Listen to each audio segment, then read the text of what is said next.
Hello guys, আজকে আমরা যাচ্ছি আদিনা। আমাদের মালদার মধ্যে একটা পপুলার জায়গা, সেখানে সবাই যায় ঘুরতে। আমাদের বাড়ি থেকে বেশি না, 10 কিলোমিটার অ্যাপ্রক্স হবে দূর, 10 কিলোমিটার দূরে আছে। তো আমরা এখন 3 জন যাবো। আমরা 2 জন এখানে রেডি হয়ে আছি আর একজনের জন্য অপেক্ষা করছি।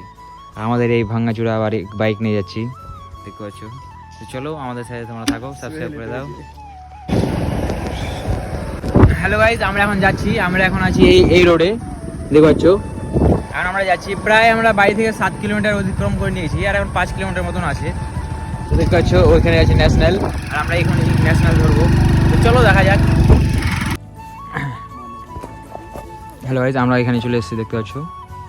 অনেক বাড়ি আছি আমরা, সবাই কাপেলকে নিয়ে আছি, আর আমরা সিঙ্গেল সব আছি, দেখতে পাচ্ছ।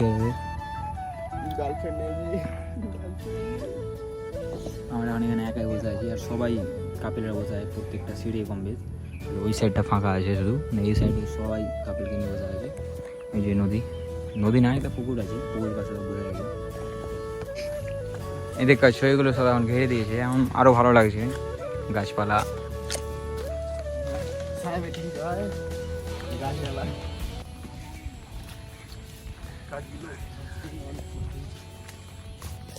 তো গাইস, গার্লফ্রেন্ড নাই, আমরা হেঁটে বেড়াচ্ছি, আর রোদও প্রচুর আছে আজকে, দেখতে পাচ্ছ। আমরা এখন এখান থেকে চলে যাবো, দেখতে পাচ্ছ। আমি 100 দেখা পেয়েছি। এই চ্যানেলটাকে সবাই চ্যানেলকে সাবস্ক্রাইব করে দেবে, লাইক করে দেবে। না না, তুমি তো তোমার বাবার কাছ থেকে মার খেয়েছিলে এগোনোর জন্য, মনে আছে? না, ওটা তো আমি প্রেমের জন্য মার খেয়েছিলাম। সত্যি?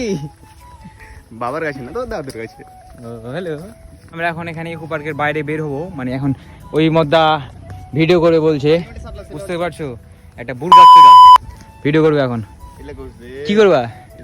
তো দাদুর কাছে মার খাচ্ছিস প্রেমের জন্য, কি বলবো তোকে? তো গাইস, পুরো ঢাবা আমরা এসেছি এখানে, দাদাভাই ঢাবার। এর একটু আগে আমাদের পেট্রোল শেষ হয়ে গেছে গাড়ির, আর এখানে আছে পেট্রোল পাম্প। এখন আমরা একটা বোতল খুঁজবো, বোতলটা নিয়ে যাবো পেট্রোল পাম্পে, ঠিক আছে? তো গাইস, এই যে একটা বোতল পেয়ে নিয়েছি আমরা ওখানে, দাদার কাছে চাইলাম, বোতলটা দিল। এখন এটা দিয়ে যাবো পেট্রোল পাম্প, যাচ্ছি এখন, দেখা যাক পেট্রোল দিচ্ছে কি দিচ্ছে না বোতলে।